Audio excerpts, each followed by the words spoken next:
Good morning to you, ladies and gentlemen, and to all of Her Majesty's ships at sea. I am the Technical Critic, and this is going to be my final review for The Legend of Korra, Book 4, the series finale, episodes 12 and 13. We've come a very long way, and I have to say, oh my God, what did we just see? About a year ago, I made an extremely brash statement. I said I was not going to watch Korra again, not Season 3, not Season 4, because my hatred for the mistakes that were made by the writers in Seasons 1 and Seasons 2 was so great, I was willing to cut myself off from the series.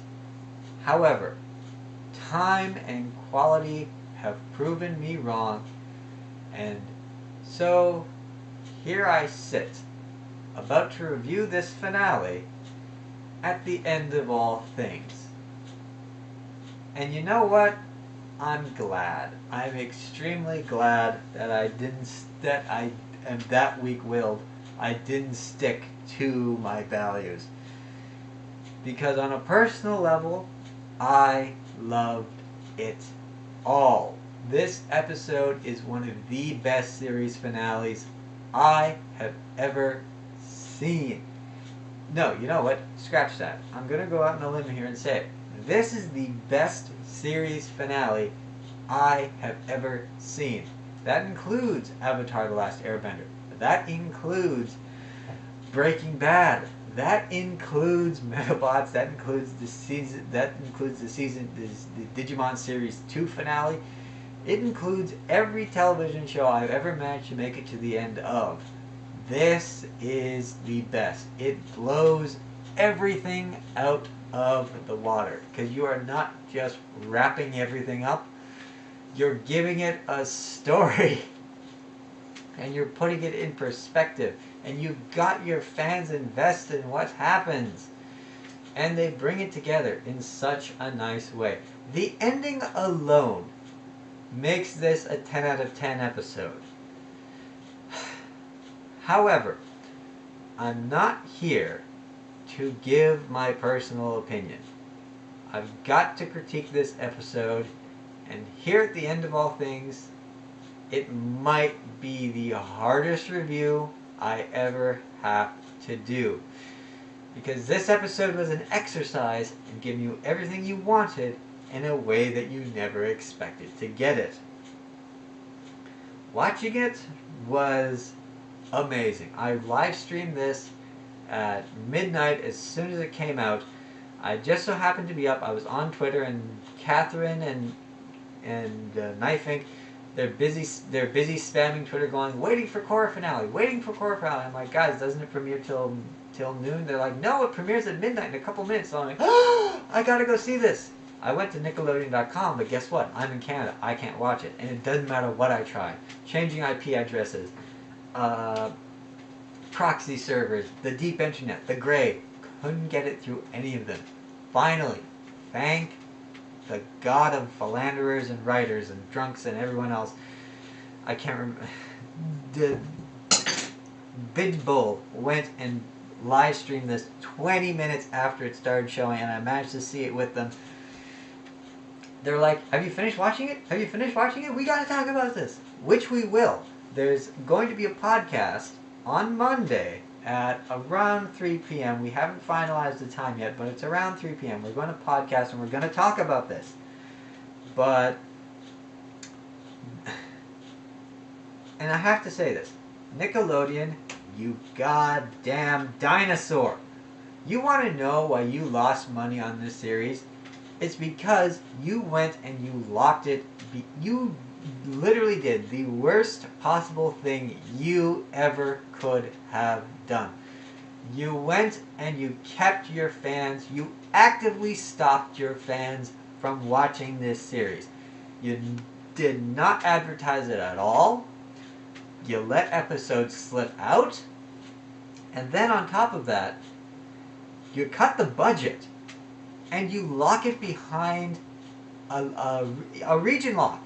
Which, look, Here in Canada, we are just finishing up Season 3. But I guarantee you, there's not a single Canadian fan of The Legend of Korra who is watching Season 3 as a brand new thing right now. They're rewatching Season 3. We have all seen Season 4. You want to know why? We went around. Over in England, they're finishing up Season 2 of The Legend of Korra. Guess what?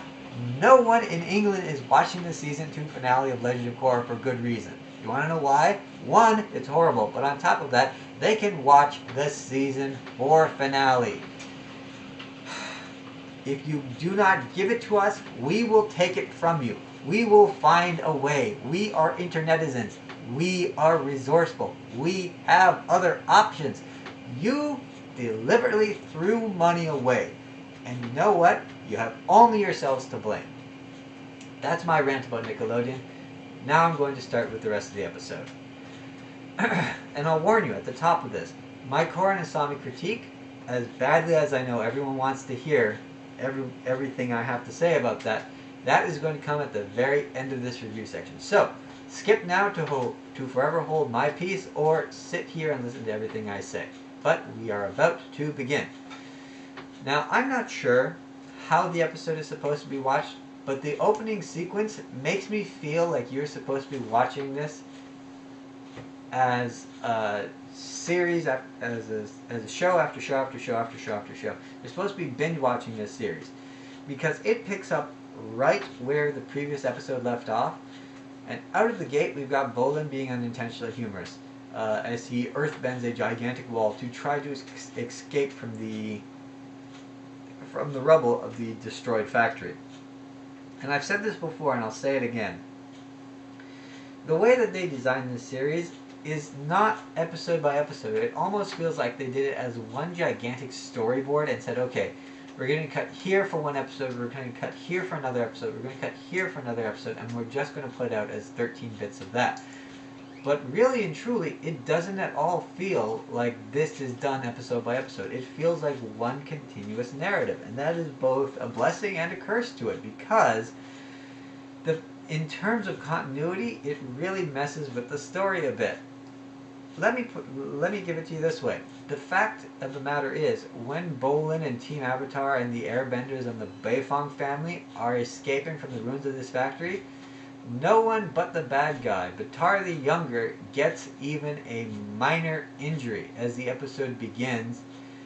And this, whether or not you've watched the series with Kuvira's Gambit right into Day of the Colossus, it completely neuters the ending of the previous episode. And Batar himself is fine after he lies in bed for an hour and then he has a crate to sit on. It leads to one of the things that I simply do not understand about the spirit weapon. And it's almost a giant plot hole if you look at it hard enough. First of all, this thing is enormous. It shoots rays of spirit power. And it is shown to be exquisitely effective. It destroys a fortress on top of a mountain. It can take out 2 ships at once in a single blast. Throughout the episode, it destroys building after building after building with grandiose explosions. In the background of the majority of this finale, it is Michael Bay-esque, to say the least. We have a scene 5 minutes into the episode where Kuvira is forced to swing her arm like this as she fires her spirit weapon. The beam hits probably 20 to 30 buildings. And you've got Korra in the background. It is just a wall of explosion and fire behind her. This thing deals major damage. And after an episode as heavy as the previous one, you expect to see casualties as a result of Kuvira focusing this weapon, what is basically a beam of atomic energy, on the building Team Avatar is in. However, not one person is ever in actual mortal danger. No one gets hurt. And you know that this thing has to be deadly, because when Kuvira went and blasted that fortress off of the mountain, the two guys who were in the lookout tower and saw her coming and saw her raise the thing and point at them, they're not alive. I can more than certainly guarantee you that everyone else in this episode, in those ships, or sorry, in hang on again, that everyone else in that fortress is no longer alive. If they weren't killed, they were so severely wounded that no one came to get them and they passed out. When Kuvira went and focused that cannon on those ships, you can't tell me that no one was killed in the initial explosion. That's what happens when ships blow up. People are killed in the initial explosion. It's only a few survivors that usually make it. They're called floating coffins for a reason. This makes the episode, and I hate to say it, it ruins how the episode is then supposed to feel. If no one is shown to be in mortal peril, then the episode loses what's called uncertainty of victory, which then turns it from an epic battle where either the good guys or the bad guys could win.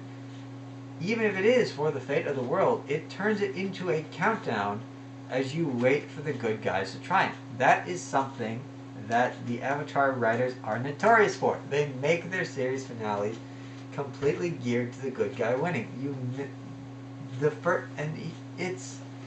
It's particular to Korra season 1 and season 2, I noticed, because season 3 we had a heavy uncertainty of victory. The only assurance that anybody had Korra was going to survive Venom of the Red Lotus was the fact that there was a 4th season of Avatar scheduled to be put out. If they had not scheduled that 4th season, it would have been as suspenseful as anything that Avatar Airbender put out in its series finale. When they destroyed the Moon Spirit, you had no idea if the Water Tribe was going to live or die, if the Fire Nation was finally going to overrun them and capture the Avatar, and it was the end. It would have been the end. When Azula went and took down Ba Sing Se almost single-handedly and blasted Aang through the heart with a bolt of lightning, you didn't know if he was going to live or die. When Ozai went to go and try and burn him to death using the power of Sozin's Comet, you didn't know if he was going to win. The fact that they retconned the ending was amazing the way they did. You get none of that in this. There is no suspense to it. You don't feel like anyone is... You see that there is danger, but you don't feel like anyone is in danger. Let me put it that way. It's the danger that everyone has to avoid, but they never actually get into. The only actual casualties that we see on the Avatar side is Opal, Tenzin, and Jinora. Because at one point, a Flatiron building is completely exploded that all of the airbenders are standing on, and they're scattering as fast as they can. The shockwave, not the beam itself, but the shockwave is what causes them to all get hit into buildings and hit the ground. Opal is seriously injured, so she has to be taken out of the battle. So are a couple of others. Tenzin and Jinora, they almost get hit with the spirit ray, and the shockwave knocks them unconscious. Iki and Milo have to save them, and they do. Even Mako, unfortunately, Mako goes toe to toe with the nuclear reactor, the nuclear spirit reactor that creates all the energy for this gigantic Imperial Colossus, and he's firing a lightning bolt at it. He gets struck in the chest by a stray bolt of spirit energy, and you can see this thing is radiating power. There are gigantic tractor beams absorbing the energy coming off of this thing. Mako gets hit in the chest with one of them. He goes down, but he lives. It makes you wonder. Is spirit power actually deadly? Does spirit power actually kill me? I'm confused. I truly am confused. And if you're looking at it in that way, then it suddenly turns into a gigantic plot hole. Moving on from the spirit weapons story, the action that we see, we basically get all of the different elements in order, trying to, well, not exactly in order, but trying to stop the spirit weapon. We start with the airbenders. They try and blast this thing over. They can't. Then you get Bolin and the Beifongs as they basically try to earth bend this thing into oblivion. And I feel like, just watching it, there was almost no plan to how they were attacking the Colossus, and that's not necessarily a bad thing, because these episodes are called Day of the Colossus and The Last Stand. And in terms of a last stand, quite frankly, the army's been defeated. They're trying to stop this thing the only way they can. It does feel like they're making everything up on the fly, and it does add a certain pell-mell nature to it. So it's not bad. It's amazing to see some of the bending they do. The gigantic blast of air, even as spirit rays are raining down on them and explosions are happening, streets are being eviscerated. The sheer scale, size and scale that they do these action scenes on is astonishing, and I can see why they were so desperate to save money for this season finale. Everything that they were doing was being poured into the season finale. The action scenes feel a little bit predictable. Like, you see what's going to happen where. There's moments where people come up with plans and then they simply don't work. You see the Beifongs are like, well, maybe if we can get enough earth on it, we can get it down, and then it won't be able to get up. It's going to be too heavy. It obviously gets up. You got Varric. He goes, well, you know what? I know how to stop mechs. I know how to stop small mechs. Maybe if I can, with an electromagnetic pulse. With a small mech, small electromagnetic pulse. The big mech, giant electromagnetic pulse. He tries it. It doesn't work. They're running through their options, and you can see that they're very quickly running out of options, as Kuvira is trying to basically hunt down the Avatar and put an end to her opposition in the Earth Empire. It's not bad. I mean, the prediction then is, well, you know what, you've got to have this this one last plan is finally going to work, and then that's what's going to enable them to get in. And in order to do that, we see the final, or one of two Deus Ex Machinas. The Hiroshi Sato, Asami's father, he gets released from prison. He takes one look at the situation, and he basically goes, well, you know what? We need platinum cutters on our thing. We don't have platinum cutters small enough to fit on the hummingbird suits. Well, you know what? I can just do this, and it'll cause your welding torch to become a plasma saw, basically. And they get to work on it, and it's a nice little. That bit is a nice little scene. It wasn't as much as people like to compare this to The Empire Strikes Back. There was no air vent in the Death Star for them to basically shoot at to cause it to explode. They had to make their own, which I thought was nice.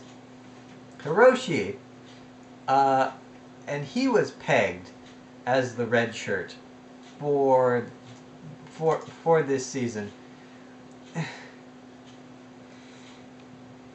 It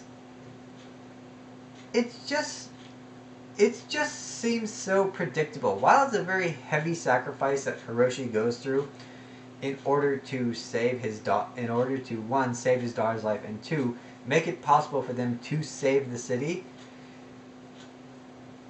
We've seen this coming for months on end, and it almost makes his sacrifice feel less than it should have.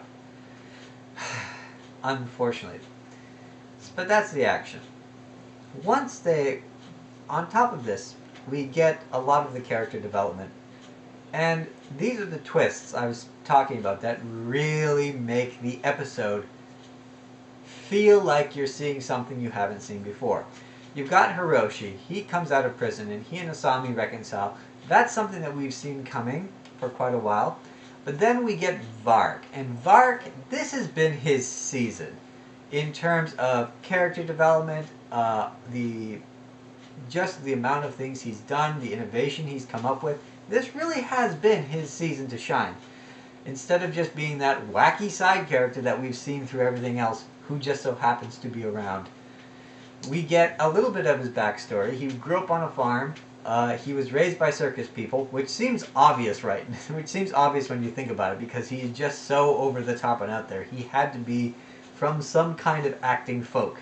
God, get out of it. And basically, he's trying to tell Julie that that he feels that he's underappreciated her.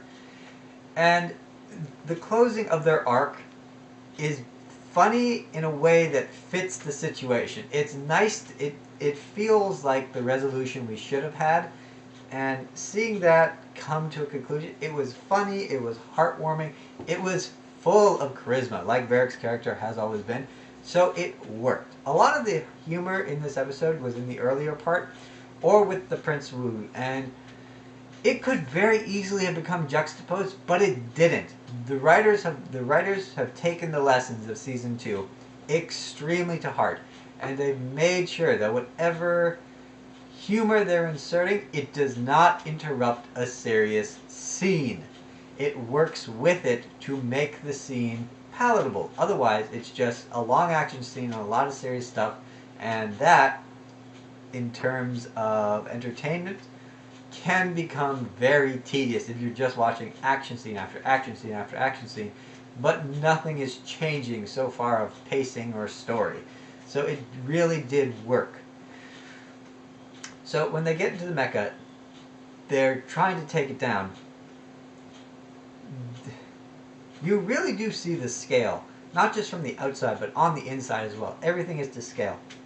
The animation, I have to say, was very anime style, with the way the lighting was and the way the characters were drawn throughout the majority of the action scenes. It did look extremely anime-esque, and I found that to be very interesting, because the characters almost look completely different from what you've been seeing so far, and I thought it was fine. I mean, I didn't have a problem with the animation. Quite the opposite. I liked what I saw, and I'm probably going to have a very hard time picking thumbnails for this video.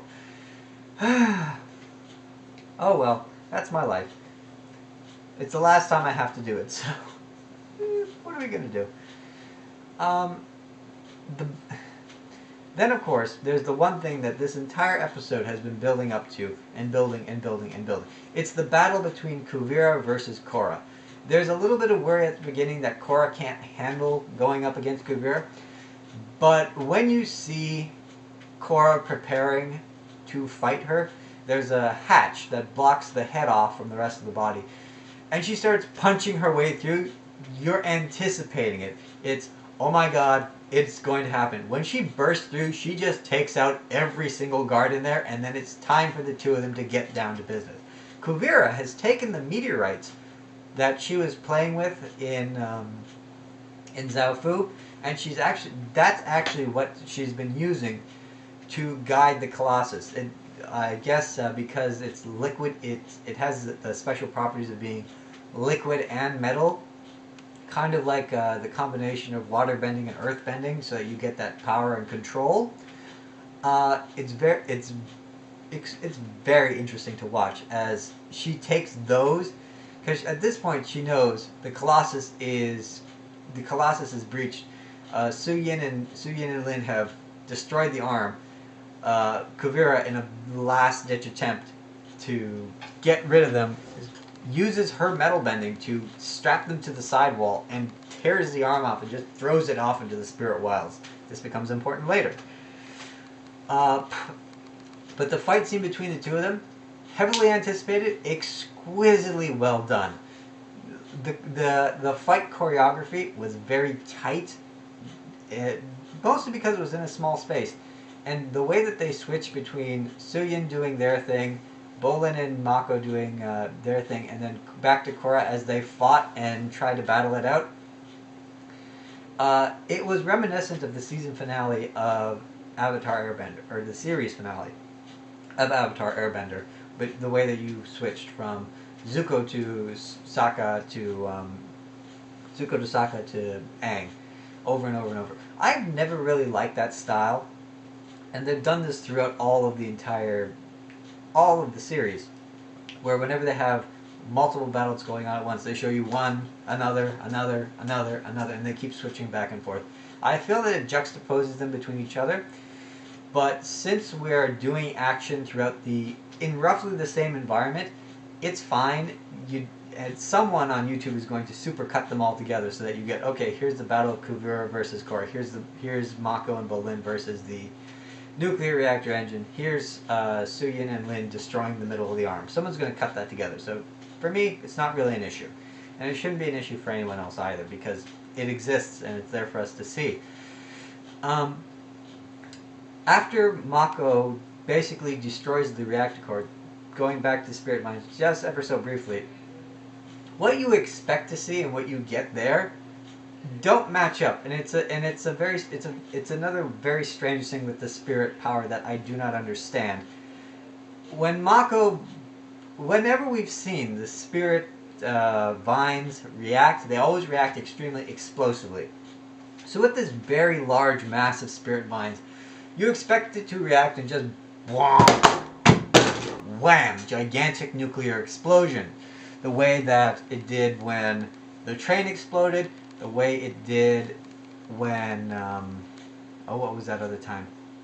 When they did the weapons test for the giant spirit cannon, and you just got a ray that went the way that we've been seeing so far throughout this episode. But no, that's not what we get.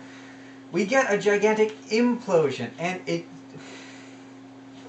it seems only to serve the purpose of having Bolin, Mako, and everybody else live, so that we can continue the series to its natural conclusion. If I worked for how it should have ended, what we would have seen at that very single point would have been gigantic spirit explosion, corpse. That's basically how it should have ended at that point. But it didn't, and quite frankly, I'm glad it didn't, because we got to get so much more in terms of conclusion. After that happens, you've got Kuvira and Korra. Kuvira you really do get to see the extent of her personality. She does not give up. Not when they breach the hull, not when Korra's basically trying to destroy her, not when the spirit weapon has been completely disabled. She's going to fight to the death, if necessary, for her ideology. I have to applaud Zelda Williams for playing the character that she did, because, quite honestly, it's very well done. It's very interesting, and you feel very invested in finding out why is this character the way they are. And Korra basically tries to reason with her after the Colossus is destroyed, and she goes and she tries to bash her with a rock and then runs off into the spirit wells. Korra pursues, and what does she find but that gigantic cannon that she threw away, wrapped around some spirit vines. And after her attempt to use the spirit power again for the umpteenth time to destroy Korra, it backfires, and basically what we get is what I expected would happen with this series finale, that the spirit weapon technology would backfire and that Korra would have to go and try and take it out Iron Giant style. It didn't happen exactly that way, but it happened close enough, and this is where we get the second of the Deus Ex Machinas, because Korra now begins, in order to save Kuvira from being destroyed by her own weapon, which in terms of the Avatar universe, karmically, which we've seen happen over and over and over again, karmically, characters get their comeuppance. For Kuvira to have been destroyed by her own spirit ray could only be considered a poignant and fitting ending. But no, the writers decided to go a different way, and they give Korra the ability to bend this spiritual energy, and Korra basically uses Ralva's power to collect all the energy as it's expanding outwards, and basically redirect it. And what happens is that containment, that concentration of energy, blasts its way through to the spirit world, and you see Kuvira and Korra come down inside of it. Tenzin, Asami, the Airbenders, everybody, they pop up and they're basically going, hey, where the heck are Korra and Kuvira? We gotta find them. Even Kuvira's people are searching. The battle stops and they all start searching around. They see the spirit portal. They acknowledge that it is a spirit portal. And then they proceed to spend the next few minutes of what I can only believe searching around in the rubble looking for Korra and Kuvira. Check the spirit portal. What are you doing? It seems so obvious. But after that, we get a nice talk between Kuvira and Korra. Kuvira thinks she's dead. Korra's like, no, we're not dead. We're just in the spirit world. And I can't help but thinking, are you sure you're not dead? Because this is up for debate. Can spirits pass into the human world? We know that spirits can. The question is, can human spirits pass into the mortal world? I've seen, in terms of the Avatar Airbender series, Avatar Roku and Avatar Kyoshi seem to be able to pass into the mortal world whenever the Avatar is in a particularly is in a place that resonates with their spiritual energy, or is in possession of objects that happen to be theirs. I've seen that they are temporarily, at least, able to inhabit the mortal world, and that is with the spirit portals closed. I can only imagine that if you're dead and the spirit portal is open, if you're spiritually enough, you would be able to pass from one world to the other, because in the Avatar universe, life and death are the same thing. The cycle doesn't end, it merely continues in a different form. So I can only assume that that's the case, since spirits are not the same form as humans, yet they can pass into the human world. Dead humans are not the same form of humans, they're spirits, so they should obviously be able to pass into the human world. It would have been really, really interesting if Korra was dead, and she's still the Avatar. If opening the spirit portals makes that possible, Korra could essentially be immortal, and we could get infinite seasons of Legend of Korra. Assuming Netflix picks it up, which would be a really, really, really great thing for it to happen. In terms of the talk between Kuvira and Korra, it's very important because it opens the Avatar up as more than just this force to be reckoned with. It opens her up as a person to Kuvira. And it shows that Korra, it really does show the step that she has taken from the time that we first saw her, the young, brash Avatar, to this great, almost wise, and extremely compassionate being of balance. Korra finally comes into balance and reconciliation in herself by seeing herself in her enemy. What Toph was saying in episode 4, that you have to take the lessons that your enemies give you, and basically evil is just good that takes their ideology too far in one particular direction. In talking to Kuvira, it not only humanizes Korra, but it humanizes Kuvira, because you have to remember, Kuvira has been severely demonized throughout this entire season as someone who is just pure evil. But that's not the case, and we know it's not the case. In Season 3, she rescues Tonraq. The entire point of setting out to conquer the Earth Kingdom was for the Earth King, was to bring order and to bring balance back into the world. She could not stand by while Suyin did nothing, the world powers were helpless, and the Avatar was out of commission. And while it's not an entire episode devoted to how Kuvira came to be the way she is, it gives us the briefest of glimpses, the same way that Varric's, just the dropping of the tiny amounts of Varric's backstory gives us a glimpse into their character.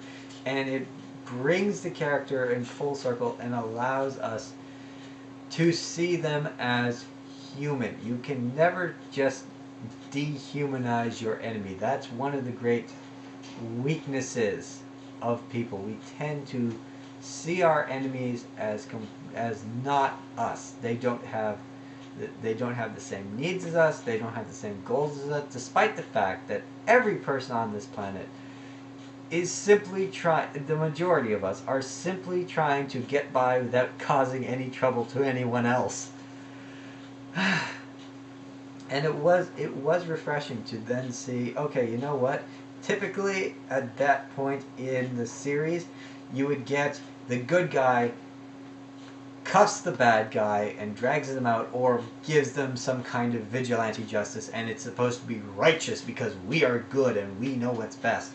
No, they went a completely different reason and said, no, you know what? She'll answer for her crimes, but I'm not the one who's going to mete out that punishment. It's not for me to decide. She was only trying to do the best she can. She simply lost her way.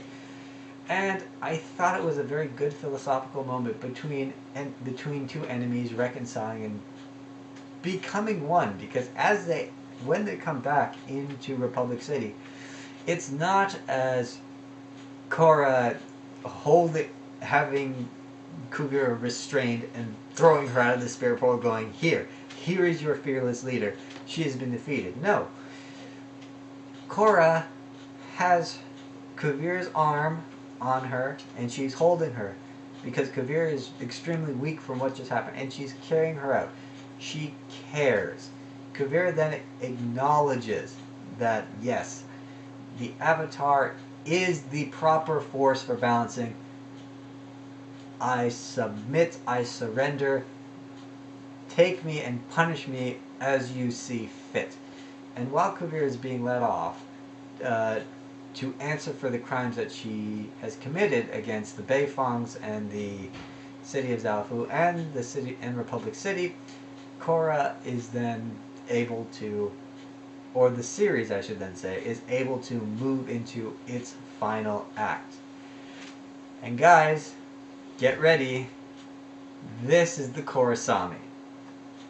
The final act of Avatar is one of extreme... We're basically wrapping up all of the plot lines that were not resolved in the two main episodes. We see Asami get reconciled with her father. We see Zuli and Varrick complete their arc. We see Korra and the main plot become resolved.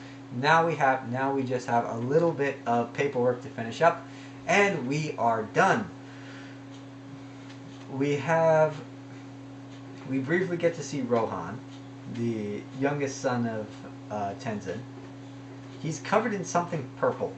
I'm not sure what it is, but it's very humorous, and it's they're at the wedding of Zuli and Varrick, and it's a nice way to relieve the tension. We see a lot of characters that we haven't seen since season 1 or season 2 make their cameos, and it's very nice to see them pop up and have them here, there, and everywhere.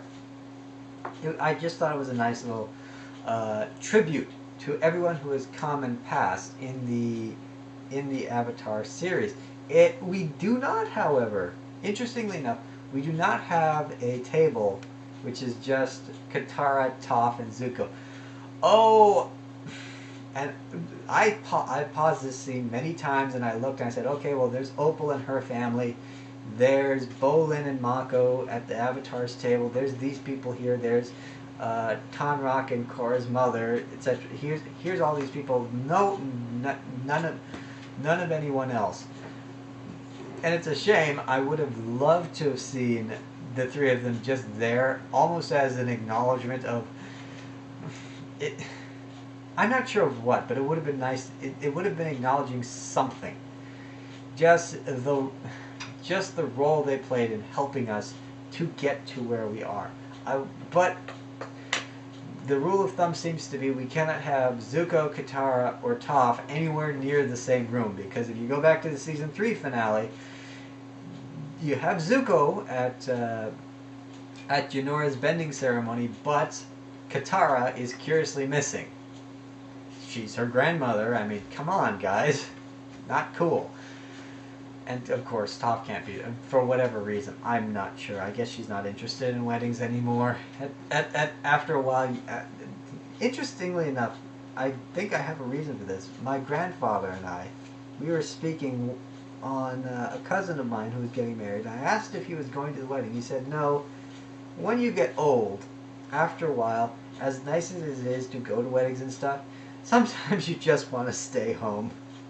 Because it's too much of a hassle to just get up, go out, and then spend an entire evening at a place, especially when it's hard on your back and you've got medication to take and you gotta go da. So I understand the reason for them not being there. They're geriatrics.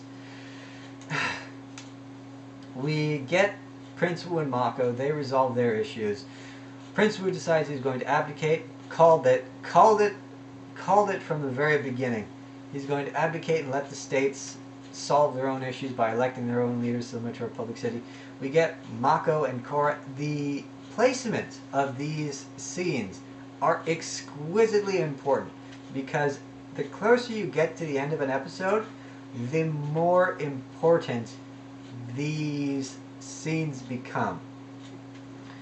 So, you start with Prince Wu, you move on to Mako and Korra, and this is something that the Korra shippers were really, really looking forward to. They were saying, well, are Korra and Mako going to get back together? The answer is no.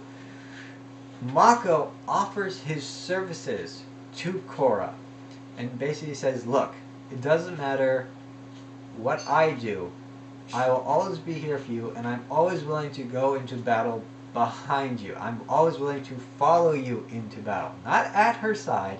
Look at the choice of words. Follow you into battle. Okay?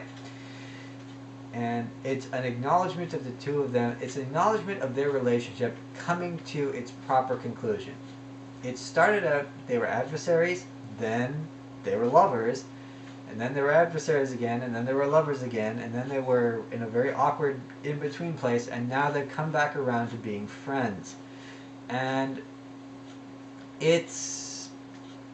I think it's the best conclusion that you could have had there. I mean, to put Mako and Korra back together, especially after everything that has happened since season 2, would almost feel completely out of the blue. We've had no moments of them together. We've had no long talks of any kind of reconciliation. They've spent literally no time together since the end of season 2, and it would be very awkward and very ham-fisted to simply say, okay, we're going to take these two characters and we're going to stick them together.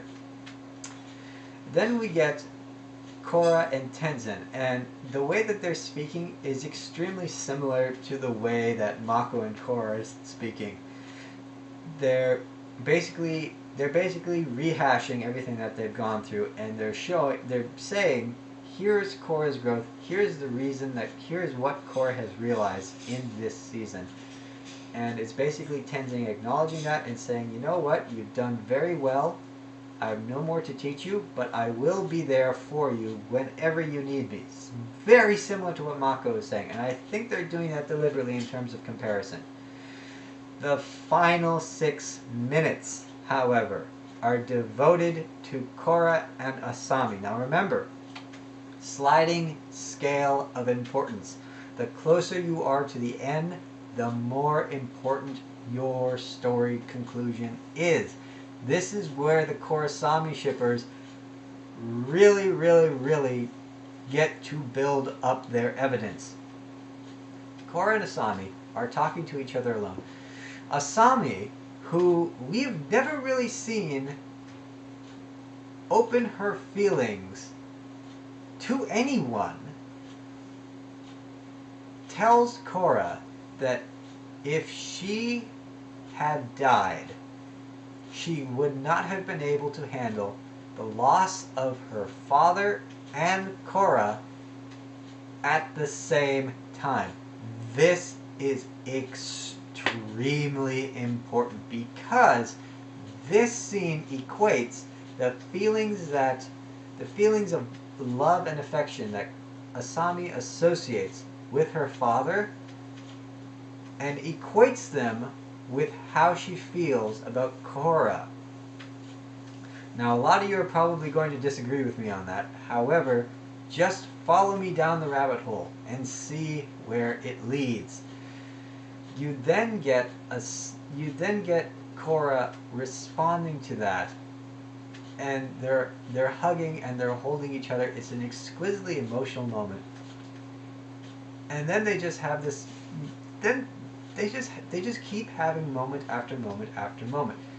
They're constantly facing. Here's another thing. Korra and Mako are facing each other when they're speaking to each other. Tenzin and Korra are not facing each other. They're standing side by side, talking with their heads turned to one another. So they're not facing their what's the word? They're adjacent, right? The positioning of Korra and Mako shows that they've had a relationship, but their separation shows that there's a distance between them. The same thing with Korra and Tenzin. Asami and Korra, on the other hand, are sitting next to each other. They're adjacent, but they're turned towards each other, so they're almost facing, and they're sitting right next to each other. There's no real space between the two of them. They are constantly touching and they're constantly hugging. This shows, what you're basically showing is you're showing level of progression of closeness, where you've got Mako and Korra, they're standing but they're separate. You've got Tenzin and Korra, they're side by side but they're separate. You've got Asami and Korra, they're side by side but they're together. This is important in terms of staging, and this is the proof that Korrasami gets. Korra then suggests that they go on a vacation. Asami says she'd like to see the spirit world, and Korra says, I think that would be perfect. The final scene is the two of them holding hands, walking into the spirit portal together. And then, not only walking into it together, the very final scene, they turn towards one another and stare deeply into each other's eyes. This is the final scene of Avatar. This is the culmination. This is the, what's the word? Keystone that holds the entire series together. The final thing, the capstone that you put in place. This is what the writers have chosen to show us. And if you are someone who argues against Korrasami, I'm going to say this. It may not have been a kiss that we were all expecting, right? I personally was hoping that the two of them would kiss and it would be a groundbreaking moment in terms of film and animation, because up to this point we have not had a children's show bold enough, or not even a children's show. This is not a kid's show by no stretch of the imagination. This is a show for old teenagers and young adults. But we have not had a show, an animated show, geared towards this particular age group that has been bold enough to make that kind of statement that it's okay for two people to have a non-traditional relationship with one another. Typically, in terms of Nickelodeon shows, we do see homosexual characters pop up. But typically speaking, their only use is for comic relief. And because of that, it's okay to have two characters that are non-traditional. In terms of Korra, it's not being used for comic relief. The relationship aspect is being taken very seriously, and because of that, it changes the context. So, while it may not have been a kiss, it was so much more. The confirmation that we could have gotten with a kiss was, yes, these two characters are romantically involved. But the confirmation that we get with what we see is that these two characters are prepared to go on a journey with each other, in each other's presence, and are ready to begin building something with one another. That being said, I wish I was praying that just a single peck on the cheek, that's all I would have needed. I would have been fine with that ambiguity done. The ambiguity problem, however, opens up a series of interpretations, and I've been having arguments with Korra fans, with trolls, and with fellow Korrasami fans alike, trying to find out how we can nail down the ambiguity and stop it from being a thing. Because this is something that's going to haunt us for quite a long while. And the reason I'm very stressed about the ambiguity is because the relationship that Korra and Asami have, as badly as I want it to be a thing, there's another relationship that is tearing me in the opposite direction. And I want to have both, but I'm stuck between the two. If we recall back to a series that came out in 2001, it's a little series, you might not have heard of it. It's called The Lord of the Rings. The two main characters of this series, Frodo and Sam, at the very end, for the last 10 years, I've been hearing nothing but arguments as to their possible homosexual relationship. And I take severe issue with this, not because I find the idea of Sam and Frodo being homosexual offensive, not at all. My love goes out to Korrasami, and I love to consider myself straight, but not narrow-minded at the very least. The problem arises because you have two characters who have shared, two same-sex characters who have shared an extremely traumatic event, and this has driven them to a point that is closer than friendship, closer than family, almost a oneness with each other. They have a deep, intimate understanding with one another, but it's not love. The two of them are not in love, they're not romantically involved, it's still platonic. It's what comes about from sharing a heavy traumatic experience with another person, because this is the only other person who understands what you've been through, especially when you have Sam being by Frodo's side the entire time, and then after that the two of them being together seems natural. However, it's not a homosexual relationship. What J.R.R. Tolkien was illustrating in this particular relationship was what happens in war. J.R.R. Tolkien went through World War I, and the fellowship, the bond that he developed with his wartime companions remained until the day he died. Now that doesn't mean that J.R.R. Tolkien was a homosexual, not at all. He had a loving relationship with his wife. He had many children, and I can't say for sure if he was or was not, but the leaning is heavily against.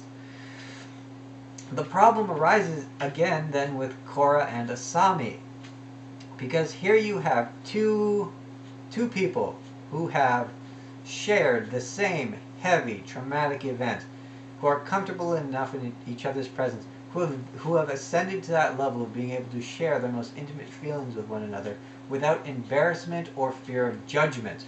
And again, you have that same bond of beyond friends, beyond family, and a very intimate bond with each other.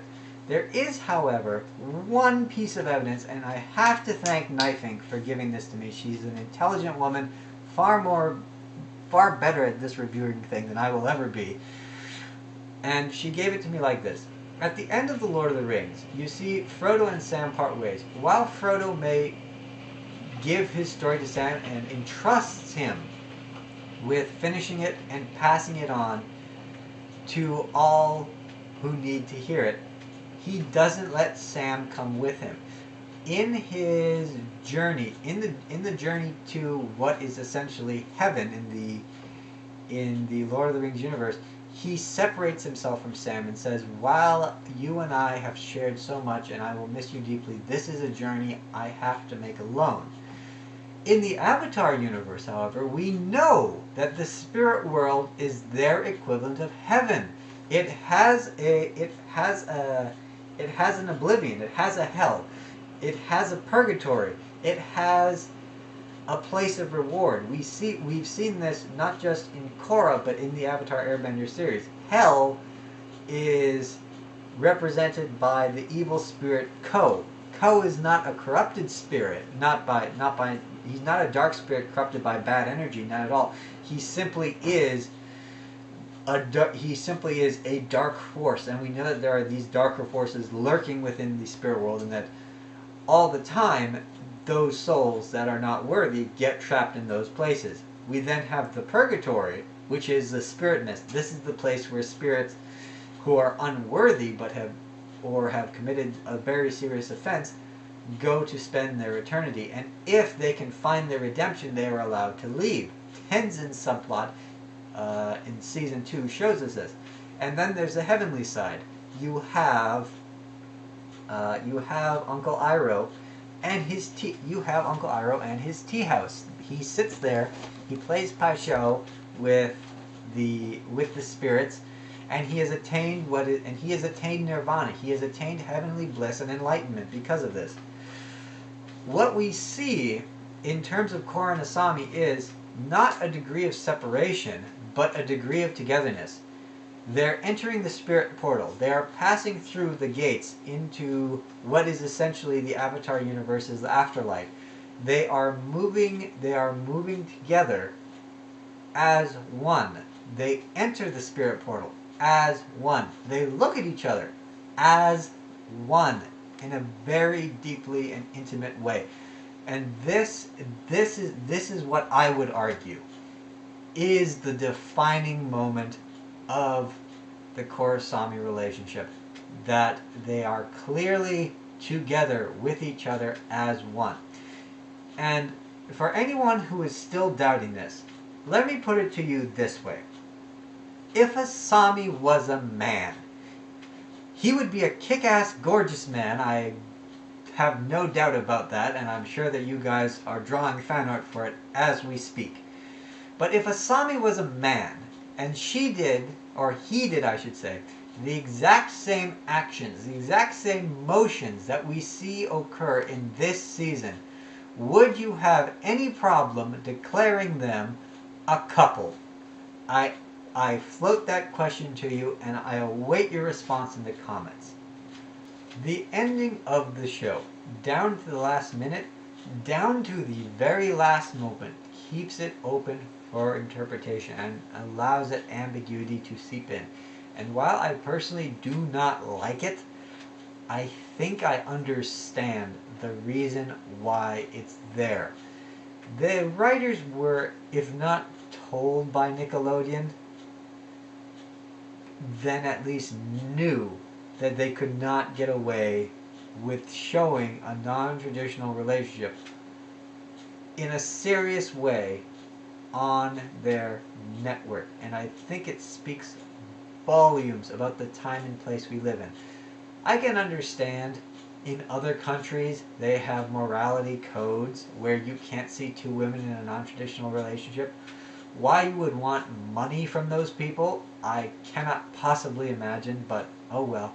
Even here in Canada and down in the United States, there are still places where you can't show two women in a non-traditional relationship. And you have to ask yourself, are you kidding me? We live in the first world in 2014. We have phones that can launch rocket ships. You're telling me we can't show two women who want to be in love with each other? It's insanity. And while the ambiguity allows for the fans who are both for and against Korrasami to, or if not for Korrasami, are ambivalent about Korrasami, to have their own interpretations of what the ending should be, here's what I know. The writers, Michael and Brian, are extremely attentive to what the fans want to hear, what the fans want to see. We wanted to see what happened to Zahir after he was locked away. We got that. We wanted to know Barrick's backstory. We got that. I didn't even voice that I wanted to know that, but apparently enough people did, and we got to know that. We wanted to know who Lin Beifong's father was. We got his name and nothing else. But we still got that. With all of the people who wanted Korrasami to work as a thing, I honestly and truly believe that they said, you know what? This is a good direction for the show to go in. This is what we're going to do. And we got that. Could I be wrong? Absolutely. I wait I pray for confirmation that that is what actually happened. But you know what?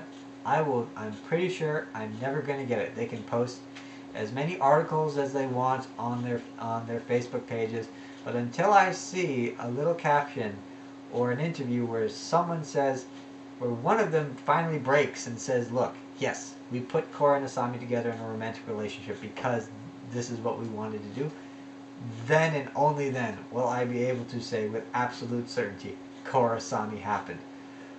And I want to so bad. I really, really do. So someone, anyone, get out there, find them, get that interview question. Open it up. Do not leave it ambiguous for interpretation. We need to know. And so, this brings us to the end of the series, to the end of the review portion, to the end of an era. This video is not done yet. We still have the discussion to go through, and it is long and it is interesting. I can promise you that. This is where I'm going to ask you to like, to favorite, to subscribe. Everything that I should have done in the beginning, I'm asking you to do so now. Contribute to my Patreon. I have one, surprise, surprise, and I get money for the videos I upload. So please help me to continue to do this. Also, suggest a new show, because guess what? There is a big empty void in my schedule, and while I think I'm going to try and fill it with Penny Dreadful, it will not be of the same level. Sherlock doesn't come out till 2016. We still have to wait another 5 months for Game of Thrones to come back so I can have the Game of Thrones review. There still, however, is one last chance for you to get in on the discussion, because this is not the end of the Korra review. There is one more to go. I know. I've been promising this forever. I was going to do a review of Season 2. I never did it. I was going to do a review and recap of Season 3. Didn't get to do it because of the copyright claim. Now, I swear to you on my honor as a critic, if you leave a comment or a question or something in this video, on the Reddit, on the tweet it to the video or at me, it will end up in the discussion. I promise you. This is your very, very, very last chance to enter the Korra discussion before it ends forever. Because after this, there's no more Avatar. There's no more Korra. There is nothing. Could I review the comics? Yes, but we'll see. It's not necessarily Avatar related. We will see. I will try. I will consider it. But it seems that all that's left is movie reviews. It truly is the end of an era. And to be quite frank, I'm glad I saw it. This show went from a cash-grabbing spin-off to a groundbreaking, high-quality, fan-serving show. And guys, I am no longer the only Korra detractor on the internet. I'm one of the Korra fans. I'm glad that it happened the way it did, and I regret nothing. This has been my review. I will see you in the discussion. Welcome, critics, fans, and trolls, to the discussion portion of this review. I almost said this was the final one, but it is the final one for Legend of Korra's running series. I will have one more discussion next week that will cover any comments that are put on the reaction video this week or the review and discussion. And I'm going to make sure to recap the entire series, Avatar 1 through 4, in that particular review and discussion. So make sure that if you have any comments to get in, this is the very final absolute last time you will ever have the chance to have a Legend of Korra discussion with myself or with my fans. So, let us begin with the YouTube comments. Our first comment comes from Sathya Silent Subramanian. Guys, long names. Sorry about that if I mangle it. Subramanian.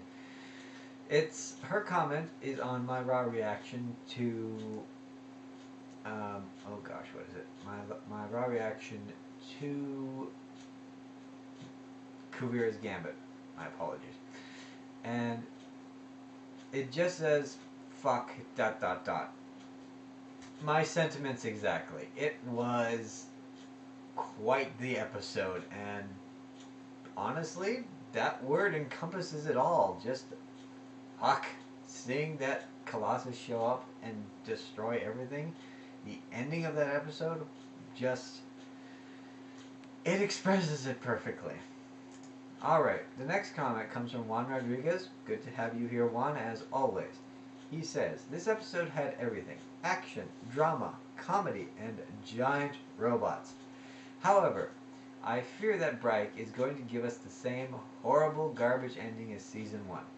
Why do I think that? Well, I just saw the clip promoting Episode 12, and it seems everyone, and I mean everyone, survives Kuvira's attack. This makes the ending of Episode 11 pointless and useless for that matter. I was hoping someone will die just to show how deadly Kuvira's Spirit Ray can be. Well, Juan, it's all over but the crying. I'm not sure the Spirit Ray even is deadly. It seems to be able to only destroy things. This is a problem I had with Season 2. When you see Vaatu go and cut a spirit ship in half, cut an airship in half with his Spirit Ray, yeah, he cuts an airship in half, but I don't think that anyone died in that thing. He's one of the most underwhelming villains that we have ever seen, ever. What does he do? He causes a bunch of vines to grow. That's it. And he cuts one airship in half. He doesn't do anything. And I guarantee you, everyone in that airship probably survived. So, I'm not even sure what harm spirit power does. I honestly do not. I do not. But no, everyone lives, and Botard Jr. is going to crawl back to Mama and said that he's sorry for all of this. Like I said, Bryke is going to give us the same bullshit happy ever after ending of Season 1, and Kuvira will be the only person to die. Kuvira didn't die, so at least that's a consolation. There is one thing that could save the finale, and I can't believe I'm saying it, but this finale could be saved if we just have the final scene of Korrasami kissing. Just like Aang and Katara kissed at the end of the series. The finale needs at least a daring scene to make it worth watching. Also, did you notice the cameo of Tano, the waterbender of pro bending? I mean, this is the first time we see him since Amon took away his bending. I assume Korra gave him his bending back since I saw him listening to the radio with his friends. It's too bad the writers never used this guy more in the series. Used him for what? What could he possibly have been used for? He was a pro bender who happened to play dirty. So what? He has less dimensions than a dot in Season 2. I swear to you, his only purpose was to have his bending taken away by Amon as the climax of that particular episode. I don't really feel that it was necessary to bring him back. Just having him as a cameo was a funny callback. I mean, the fact that he even cameoed in the season finale as the wedding singer, it's a clever joke. It's a very clever inside joke. To anyone who knows movies very well, that is a very clever inside joke. But other than that, I really didn't see the need for him. As for Korra and Asami not kissing at the end of this season, you know what, Juan? I hope you forgive it, because yes, while a kiss would have confirmed everything that we ever wanted or hoped for in terms of Korrasami, The final scene tells us in terms of subtlety, in terms of casting, in terms of setting, in terms of just the way they put everything together, and they have the two of them walking out into what is essentially heaven. It tells us so much more about what they feel about each other than any kiss ever could. So those are my thoughts on that, and I hope you see it that way. Alright? Alright, the next comment comes from Al Shami. He says, LOL, what is this? Smiley face. This is my review of Legend of Korra. It is an obsession or an addiction, one of the two. But I have to say, from the time I saw the chase and my introduction to Avatar The Last Airbender to now, I don't regret any of it. Sure, you can laugh at this review, you can laugh at whatever I say. You know what? I don't care. I enjoyed making it, and here we are. Alright, and the final YouTube comment comes from Klee4000. Nice picture, by the way. I like the alien. Spoiler alert. This is on Avatar The Legend of Korra, The Kiss That Never Was. Fun story. Because of the Korrasami ending, I have changed the name of this video.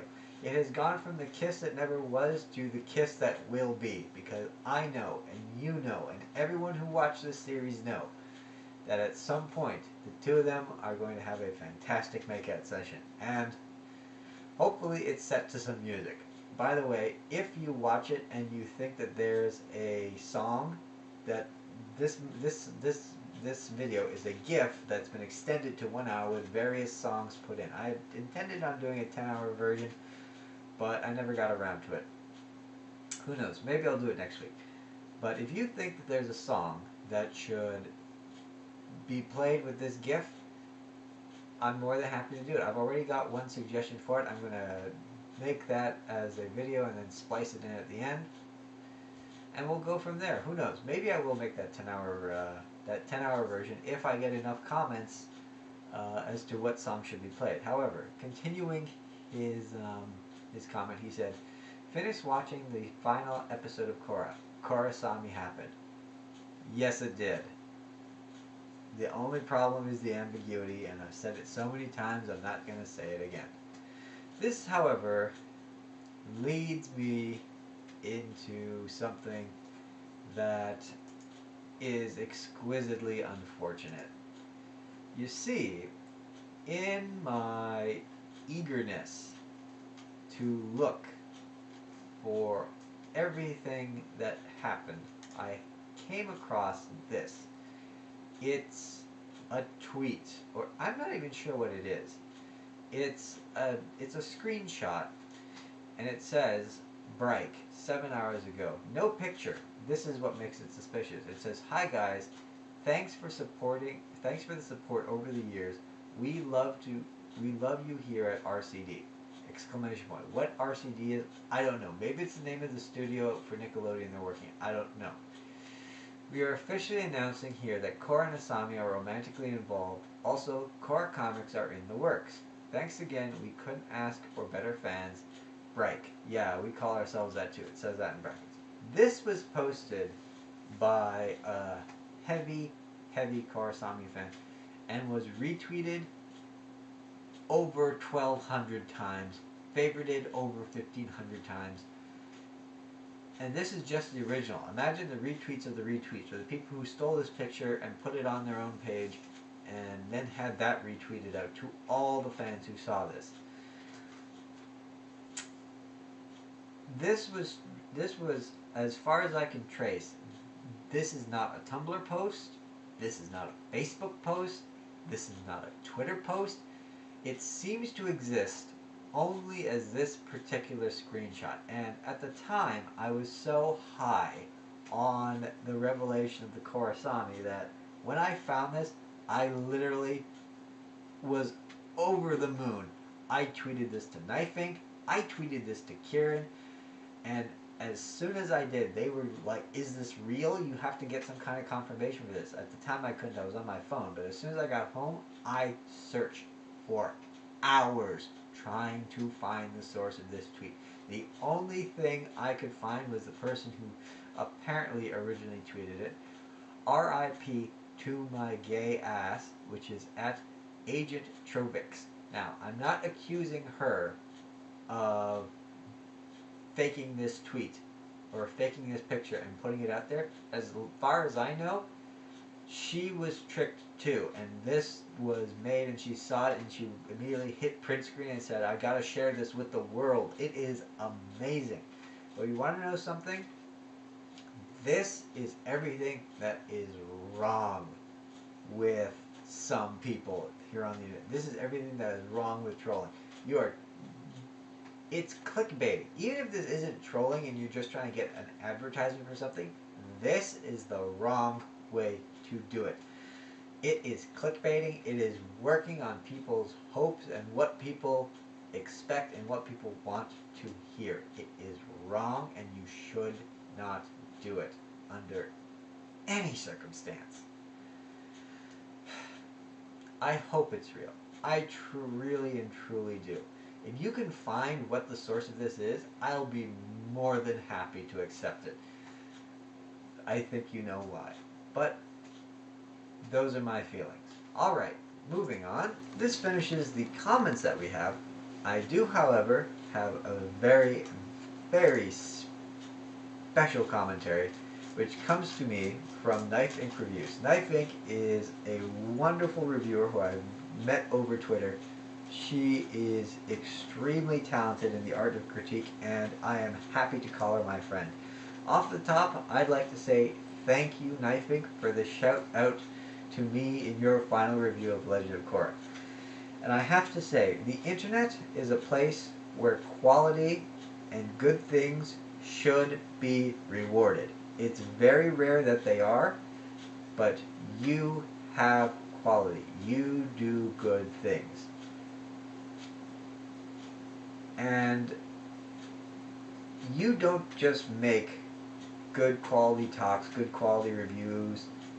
It doesn't just happen once in a while, but every single time you make a talk. I am happy to support you and advertise for you here on this channel. I'm happy to support you in whatever endeavor you choose to take up next. I am proud to call you my friend. Now, on to your review. As always, I'm going to talk about the main points Knife Ink brought up. I'm not going to play the review here for you to hear. I'm going to link it in the description. I suggest you go, you listen to what she has to say, and then you come back and you listen to my commentary, because she is extremely talented and I want you to hear what she has to say. To begin with, you know how to hook a listener, my dear.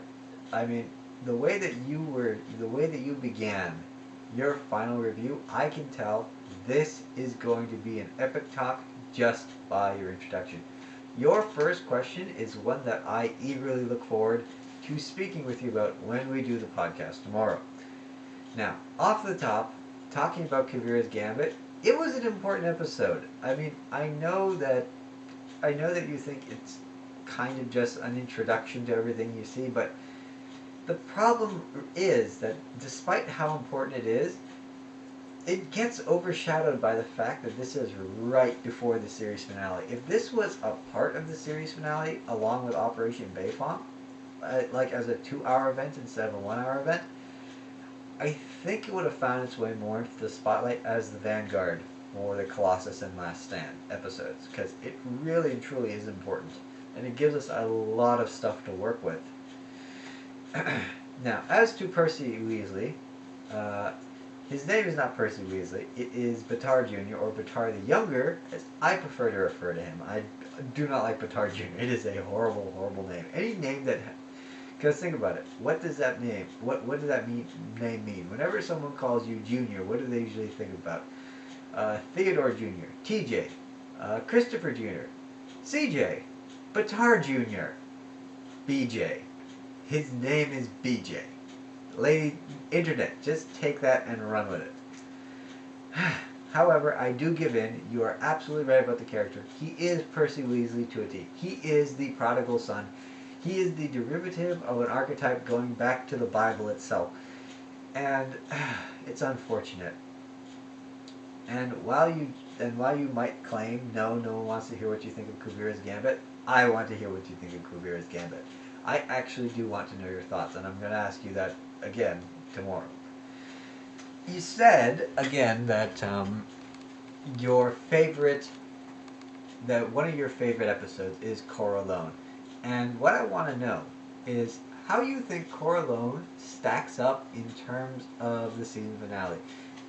Not action-wise, because let's face it, you can't go action-wise versus the season finale. But do you think that the character building matched what your expectations were in both episodes? Do you think the character building matched the character building? Do you think it exceeded it? Do you think it was derivative of it, subpar? However, now,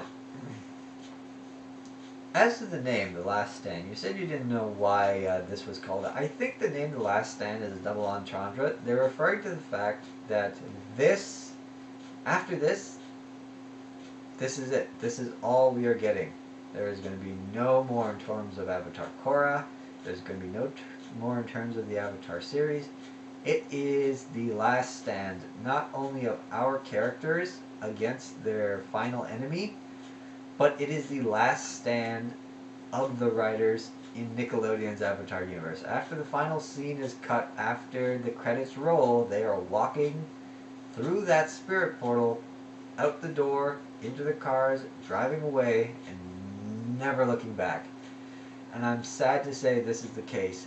Maybe if we had had a better studio producing this, they would have stayed longer and made this into a true anthology. But what are we going to do? There's literally nothing we can do. Now, you're right in terms of Korra. Now, you mentioned that you feel Korra needs to be treated as its own show, and you're absolutely right. Korra does need to be treated as its own show. As a franchise, and I've said this forever, any franchise needs to be able to stand on its own 2 feet without having to do too many callbacks to whatever it's based on, whether it's Avatar, The Lord of the Rings. A lot of those Twilight movies or young adult movies that are made for people who have only read the books, they're calling back way too much to the source material. And basically, it's dependent on the fact that you've read the source material in order to understand what is going on. And it's very good that in terms of Korra, you don't need to have watched Avatar The Last Airbender to know what is going on. Yes, there are callbacks. Yes, this is derived from everything we see. Yes, there are a lot of fan cameos. But if you haven't seen it, it doesn't detract from the story that you're getting. If you have seen it, it adds to it, but if it detracts, not at all. So you're right. This series does need to stand on its own. And Korra, I think that Season 3 and Season 4 really do that. Season 1 and 2, not so much, but 3 and 4 do. If I was going to recommend watching Legend of Korra, I would say start at Season 3. Start with a breath of fresh air, go to the Legend of Korra season finale, and then move back to episode 1, Season 1. And Season 2, if it's absolutely necessary.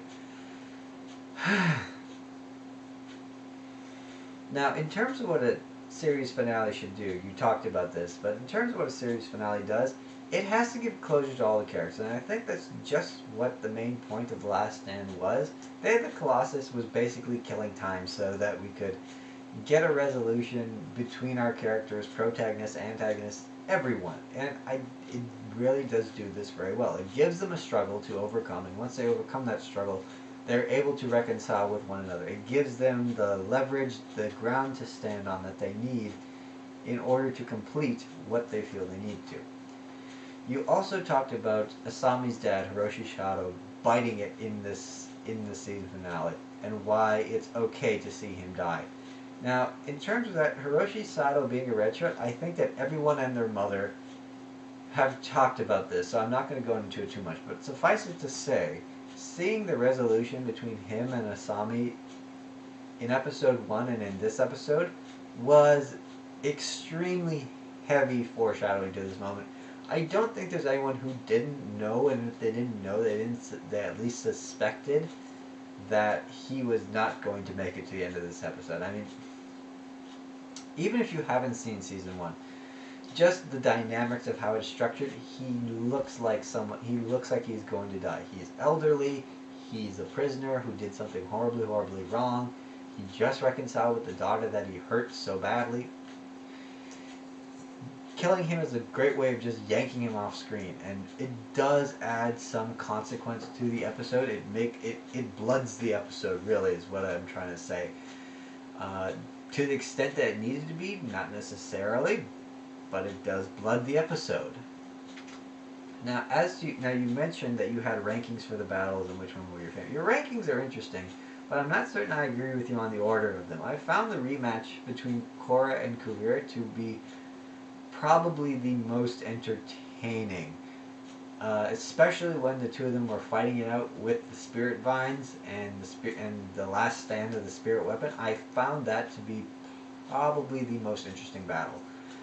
Similarly, with the attempt to take down the Colossus with Bolin, Suyin, and Lin, and then breaking into the Colossus where Korra basically uses her waterbending for the first time in this series. It's the first time we've seen Korra waterbend in a very, very long time.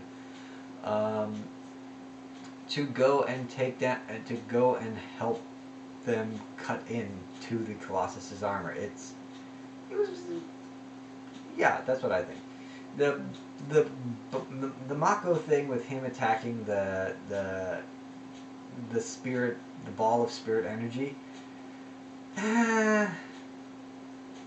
If he had died, yes, but I really don't. Again, bloodless is what it is. It's absolutely bloodless. The most that happens is he hurts his hand. You also referenced the design in this episode, and it's one of the things I didn't talk about in the review. It was very, very well done. The watercolor backgrounds were excellent. They harkened back to the Wan episodes of season 2. But you're also right about the look. Throughout these 2 episodes, especially Colossus, everyone looked very, very anime. Their faces were sharp, the way the lighting was done. I'm not sure why they did that, and it's the first time in the series, possibly the only time in the series, we've ever seen that particular style of animation. It wasn't bad. I'm just confused about it. I'd like an explanation on that, if it were possible to get one.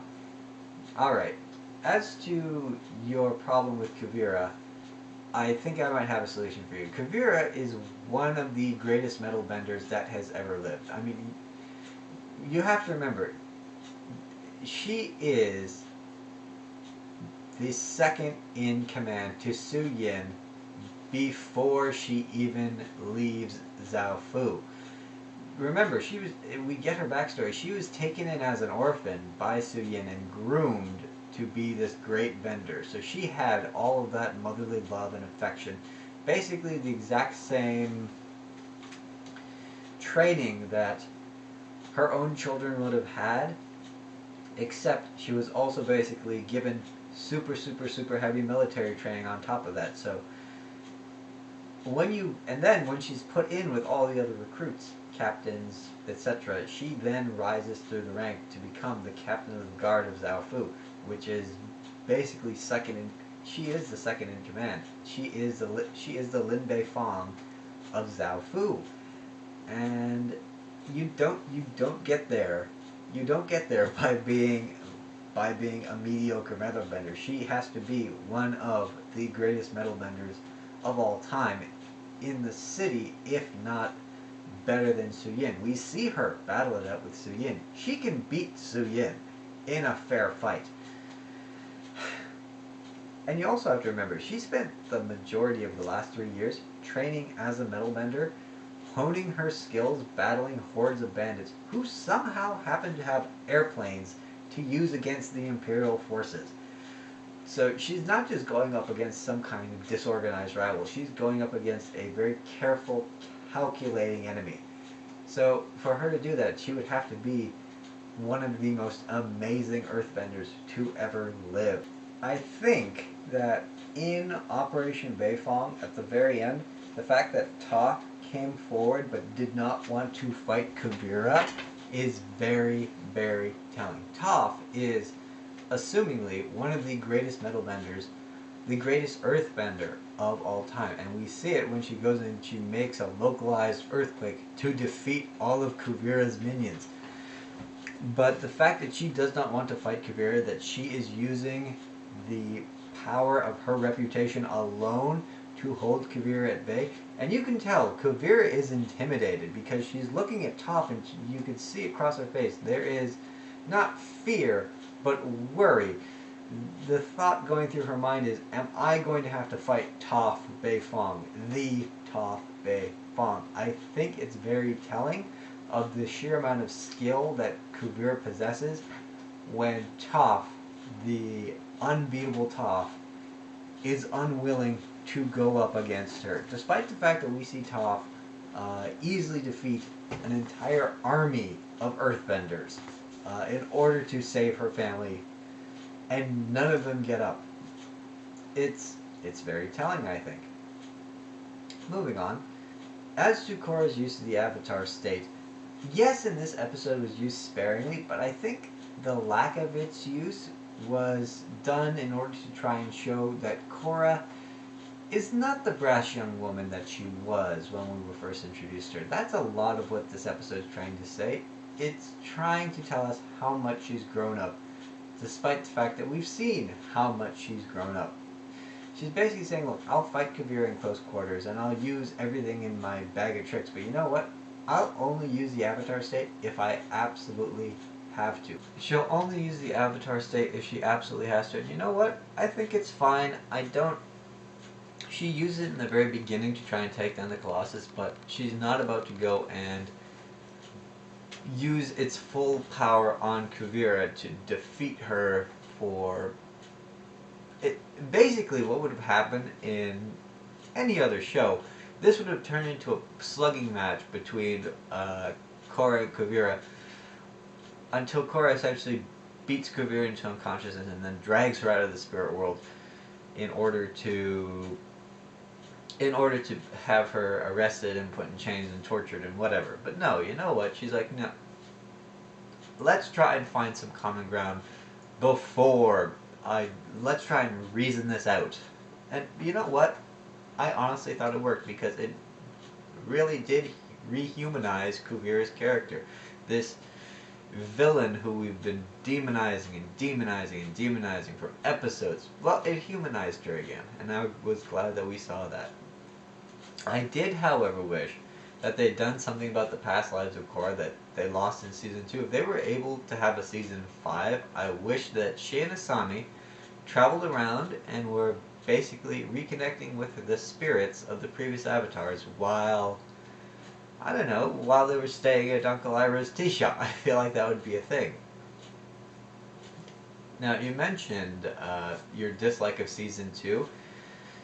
Season 2 is a black hole in terms of plot, story, character development, and overuse of the Deus Ex Machinas, but I don't have the time or the energy or the inclination to go over them again. If you want my opinion on Season 2, watch my review for the finale of Season 2, and that was god-awful dreck. It was not good at all. Now, you said that Kuvira was a fairly one-dimensional villain, and I've heard you say this many times. But I disagree with Kuvira's dimensionality. She's a flawed character, to be sure, but I don't think she's a crazy evil dictator. She had her reasons for doing what she did, we just never got to see them because of budget cuts. I mean, maybe if we had 17 full episodes instead of 12 plus a clip show, we'd have gotten her backstory fleshed out as a character. I mean, Kuvira alone could have been a pretty awesome episode. I mean, we should have gotten Varric alone. We should have gotten Kuvira alone. We should have gotten Korra alone. We only got one of those. Varric and Julie were probably the best done summaries to a character arc I've ever seen. You were right. It was exquisitely entertaining to watch them. And it felt right because it was a very slow build over the season to an excellent place. And they didn't force it, they didn't make it ham fisted. They legitimately worked on it to try to make it the best they could, and it paid off. As for Prince Wu, you said Prince Wu really wasn't necessary, but personally I don't feel Wu was bad. It sets him up as a potential leader. It's unfortunate that we didn't get his development to be better. I mean, if we had the backstory of, this all comes down to backstory. If we had the backstory uh, as to the way he was, like how he came to be the next in line for the Earth Kingdom, I don't know, maybe his character would have been more sympathetic. Because you gotta remember, he's the last of a family that was wiped out when Ba Sing Se fell again. So he's really too young to know any better than what he thinks it means to be royalty. He has the idea of what it means to be royalty. He doesn't actually know what it means to be a leader, though. Now, as you saying that you're going to do 2 parts of Korrasami, one level-headed and one fangirling, there's no need to do a level-headed part. Korrasami happened, and in my opinion, there is a heavy there's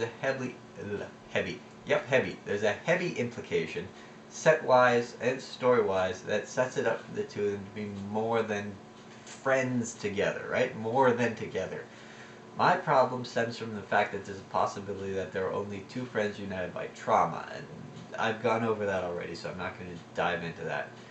You also mentioned, in terms of getting the power couple back, Mako, Korra, Makora fans, guys, I'm sorry, you lost the draw, but in terms of a power couple back together, it's really not possible in this season for them to do that. I mean, I'm sorry to say it, but episode 8 established that these two will never be together again. Mako's revelation of their relationship to Prince Wu and the dynamic that they went through tell me that friendship is probably the best that they could have hoped for. Sure, they're both good looking, but it just didn't work. I mean, and in terms of being a power couple, I think we got a power couple. There's no more powerful couple than Korra and Asami. They took down an airship with a handlebar and a pout. They defeated a bandit army without losing a single sack of gold. This is a powerful couple. You're right, I didn't think that they had the courage to make them a couple, and it would only be fan-driven, like Zutara. And God, I still wish for those 4 lost episodes, but this fan war will rage until the day we and our children are all long dead, despite the fact that Korrasami is now canon. I don't know why people get so obsessed with this. Maybe it's because the characters share such an intimate part of our life and that we feel that we know the character better than we know ourselves. And so we put our hopes and our dreams and our aspirations into it. Now, you mentioned that Nickelodeon is not an evil entity corporation. Oh, I have to disagree with you. Not only are they an evil entity, they're anti-gay. I'm willing to say it. I think they and Viacom are anti-gay. The way that they use non-traditional couples as comic reliefs is there. So they could say, well, you know, we do have non-traditional couples, but God forbid they have one good example of homosexuality that is not a comic foil. The fact that they have a television show that chose to break ground only in its very final moments is sad. They should have been able to reveal Korrasami much, much earlier and have us explore that implication further. But could it be the basis for other shows to do the exact same thing and to get past this modern day censorship for non-traditional couples? Yes, absolutely. And I hope that they do. I hope that other networks, better networks, pick up on this, see where the direction is, and say, you know what? Yeah, if Korra and Asami can do it, no pun intended, we can do it too. Now, you mentioned how much you were gritting when it happened. Did that grin look like this?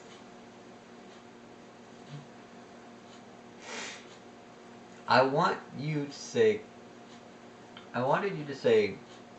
Korrasami, the way that you were smiling. You know what? Here's the thing. When you're out in public, if you're thinking of Korrasami and it makes you smile, and people are asking you, hey, what the heck is wrong with you? Why are you smiling in our society where happiness is frowned upon?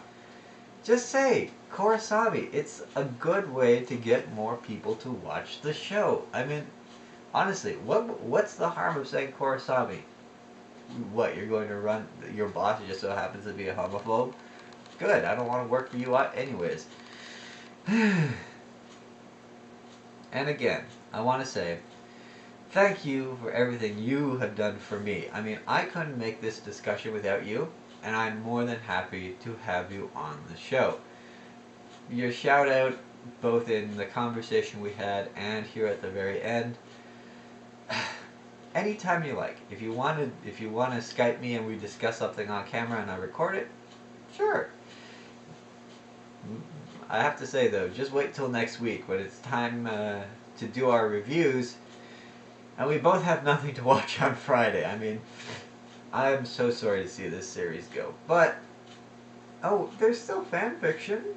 I suppose we could get by on that, but honestly, there's nothing to watch. There is nothing to watch. There's no new series coming out. It's just Christmas stuff until January, and then nothing till the middle of March. Dead season. I'm so...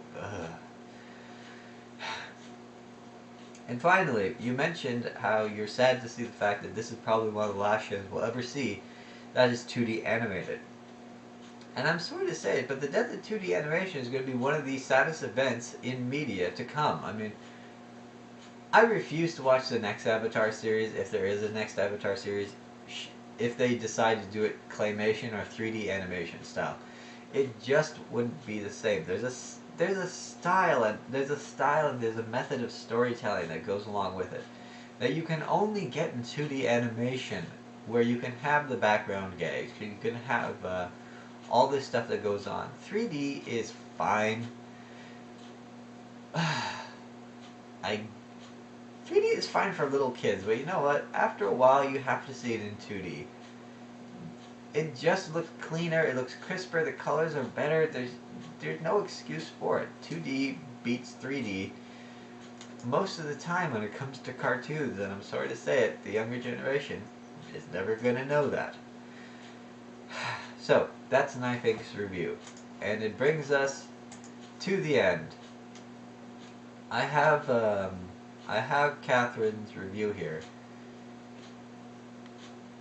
and suffice to say, she summarizes the events, and her feelings on Korrasami are pretty much the same that we have had. I mean, she really hammers home the argument that I've been giving. You know what? She says that the ending parallels the ending to Last Airbender, and parallels another ending to one of the seasons of Last Airbender where you've got Korra and Asami facing each other. You know what? They've convinced me. Korrasami happened. I'm sorry to say it, but it did happen. Well, no, I'm not sorry to say that Korrasami happened. I'm just sorry that they were not able to get rid of the ambiguity the way that it sits. That there are still people like me who are going to feel that it's ambiguous. But that's the review, and this is the discussion. It's time for me to say goodbye, unfortunately. But there is still one more thing to do. There is the series recap that I need to do. It's going to come out next week. I'm going to spend this week writing it. It's going to basically be a Christmas weekend present. You'll get to watch it. So,